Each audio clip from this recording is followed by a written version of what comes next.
యేసు ప్రభు వారికి జ్ఞానులు చాలా విలువైన వాటిని ఇచ్చారు.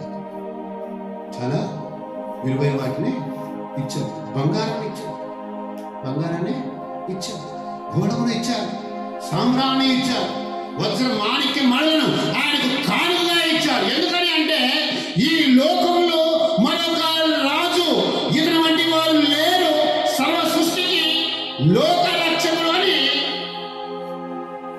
వాళ్ళు నమ్మింది ఎవరిని అంటే మనుషుల్ని నమ్మలేదు.